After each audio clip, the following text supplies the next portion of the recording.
अभी तक आपको मैंने टेंस के 12 स्ट्रक्चर, 12 टेंस और प्लस 3 और मैंने 15 वीडियो अपलोड किया है। उसमें टेंसेज जो है काफ़ी विस्तार ढंग से बताया गया है। अब मैं टाइम एंड टेंस जो है बताना चाह रहा हूँ। टाइम एंड टेंस जो है कॉम्पिटिटिव से बैंकिंग है, एससी से एनडीए है, सीजीएल है, यूपीएससी है, रेलवे है, so many examinations. This chapter is one of the best chapters through which you can crack the competitive examinations. And आपको ध्यान देना जरूरी है कि जो कॉमन एरर आता है या फिल अप द ब्लैंक्स भी आ सकता है, कई ढंग से इस पर आधारित क्वेश्चन दिया जा सकता है।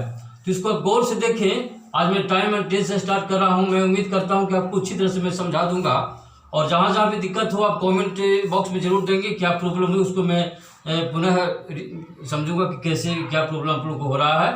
तो देखिए टाइम एंड टेंस। हाँ देखिए, ये time and tense, time and tense, इसमें आपको जानना होगा कि टाइम और टेंस क्या है।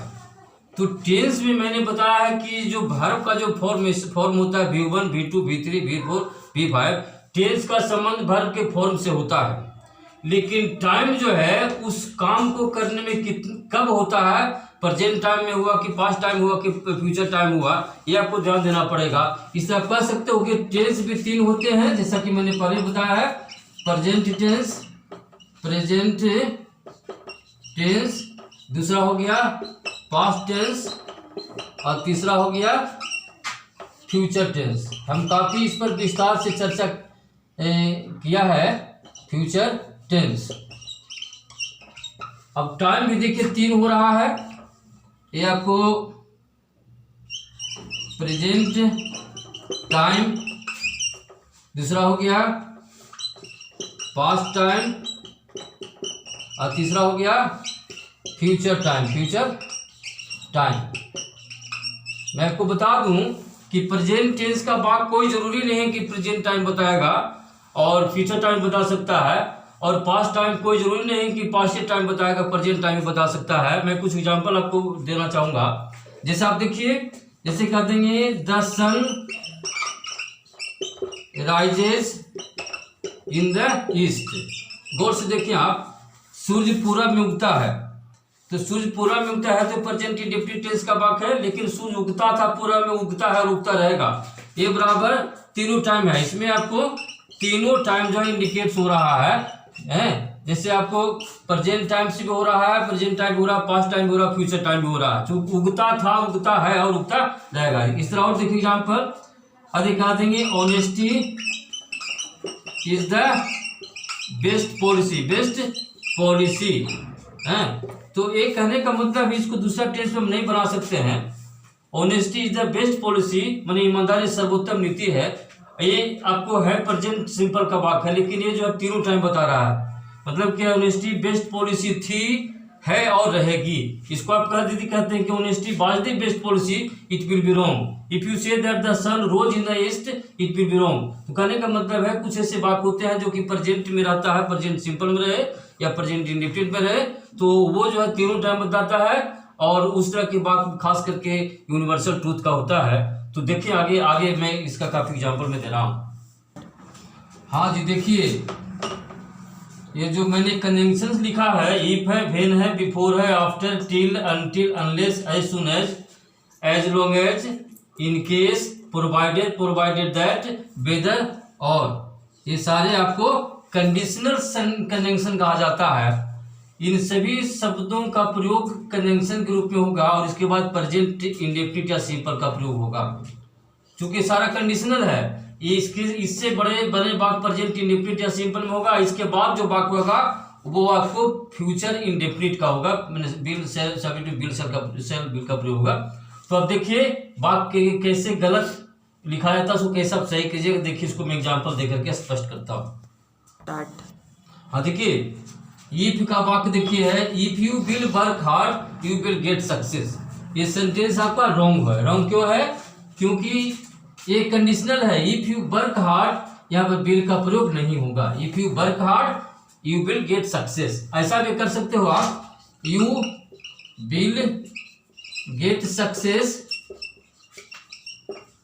इफ यू वर्क हार्ड, मतलब ये मेरा कहने का मतलब I mean to say that if का सेंटेंस जो है आपके प्रेजेंट सिंपल में रहेगा, इंडेफिनिट में रहेगा और एक कंडीशन बताएगा, तब जो इसके बाद वाला वाक्य पे एक फ्यूचर में चलेगा। दोनों टेंस जो फ्यूचर इंडेफिनिट में नहीं चल सकता है, आप जान लीजिए। और देखिए एग्जाम्पल,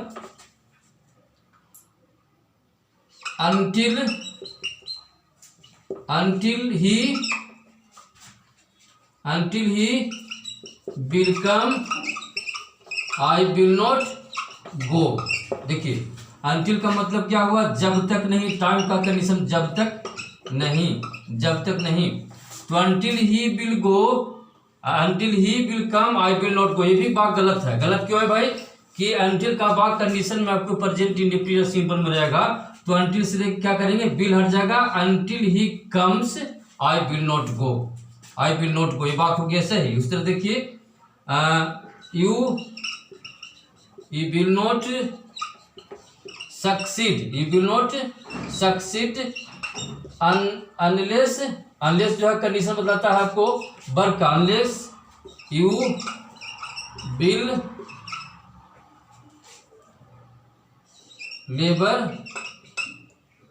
hard। देखिए इस बात को देखिए, you will not succeed unless you will work hard, ये भी this sentence is also wrong.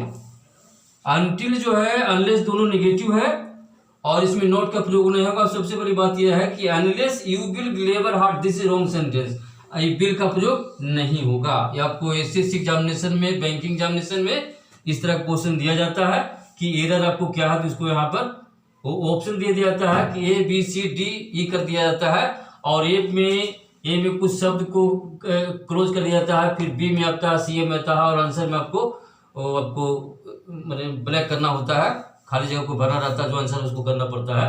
तो आप देख सकते हैं इस तरह कि किस तरह वाक्य गलत रहता है। एसएससी में चाहे कोई भी कॉम्पिटिशन एग्जामिनेशन में इस तरह प्रयोग किया जाता है। और देखिए जैसे और भी है,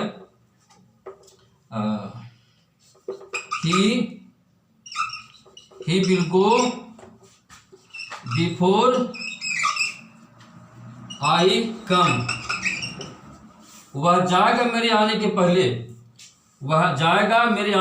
या सिर्फ कह सकते हैं I will go, या he before, he will go after I come। देखिए यहाँ पर कंडीशन है कि ही विल गो, वह जाएगा तभी जाएगा, बिफोर आई कम, मेरे आने के पहले जाएगा, या he will go after I came, after के बाद देखिए प्रेजेंट इंडेफिनिट है और बिफोर के बाद भी प्रेजेंट इंडेफिनिट है। दोनों बात सही है। तो कंडीशन बता रहा कि मैं आऊँगा तभी वह जाएगा और मैं आऊँगा उसके बाद वह जाएगा, कंडीशन है। ऐसे हालत में यदि आप आई विल कम करेंगे चाहे आई विल कम करेंगे, ये सेंटेंस रॉन्ग हो जाएगा। यह है ऐसे हालत कंडीशन में जो है बिफोर आफ्टर के बाद प्रेजेंट इंडेफिनिट या सिंपल का प्रयोग होता है।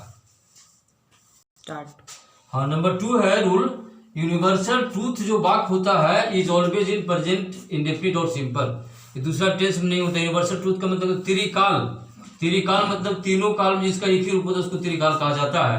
तो त्रिकाल सत्य जो होता है बिल्कुल प्रेजेंट इंडेफिनिट या सिंपल में चलता है। जैसे एग्जाम्पल देखिए, आप कह देंगे मैन इज मॉर्टल, आदमी मरणशील है, बिल्कुल सत्य बात है। यदि आप कहते हैं मैन वाज मॉर्टल, मनुष्य जो है मरणशील था, गलत हो जाएगा, क्योंकि भाई मरणशील है और था रहेगा, बिल्कुल त्रिकाल सत्य है। आप कहते हैं द अर्थ इज राउंड, बिल्कुल गोल है तो सत्य है, बिल्कुल। कह देंगे the sun rises in the east, बिल्कुल सत्य है, इसको कोई काट नहीं सकता है, बिल्कुल सूर्य पूरा में उगता है तो उगता है। कह देंगे honesty is the best policy, बिल्कुल जो है सत्य है, त्रिकाल सत्य है कि माने ईमानदारी सर्वोत्तम नीति है। आदि कह दूं मैं वर्क इज वर्शिप, काम ही पूजा है, कार्य पूजा, बिल्कुल सत्य है। तो इन वाक्यों को चाहे कहीं भी रखा जाए, याद रखो बेटा, इन वाक्यों को कहीं भी रखा जाए तो बिल्कुल जो है प्रेजेंट इंडेफिनिट या सिंपल में रहेगा। और कभी भी इसको जो है पास्ट में नहीं कर सकते हैं। देखिए मैं एग्जांपल दे रहा हूँ कैसे ये एरर दिया जाता है बैंक एग्जामिनेशन में, और इसको गौर से देखिए। देखिए ये त्रिकाल सत्य का वाक्य है, मैंने पहले बताया कि honesty is the best policy, सही है। और देखिए इसको नरेशन में दे देगा, मेरे क्वेश्चन दे देगा कि said that honesty was the best policy, गलत हो गया सेंटेंस। ये आपका इजी होगा, चाहे किसी भी टेंस में जैसे भी हो, हमेशा इसका प्रेजेंट का ही प्रयोग होगा। We all told him that work was worship, ये भी गलत सेंटेंस है, एरर हो गया। ये आपका वाज नहीं बल्कि इज होगा, वर्क इज वर्शिप जो है त्रिकाल सत्य है। फिर चलते हैं, he said to him that man was a social animal, man is a social animal, this is also universal truth sentence and here was is wrong. She said to him that the sun rose in the east. ऐसा होता है कि present indefinite, जैसा कि narration आपको, narration जब बताएंगे आपको तो नारेशन में क्या होता है कि इधर पास्ट में रहेगा तो इधर भी पास्ट में हो जाता है, लेकिन ये त्रिकाल सत्य जो है अपनी प्रारंभिक स्थिति में बना रहेगा, उसमें कोई चेंजिंग नहीं होगा।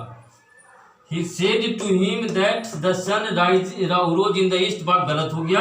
यहाँ पर सही क्या होगा, सही क्या होगा, ईज हो जाएगा, यहाँ पर फर्स्ट में ईज हो जाएगा, यहाँ में ईज हो जाएगा, यहाँ पर राइजेज हो जाएगा, क्योंकि इसको आप चेंज नहीं कर सकते हैं। तो इस तरह का आपको एरर आपको बैंकिंग या किसी भी कंपटीशन में दिया जाता है।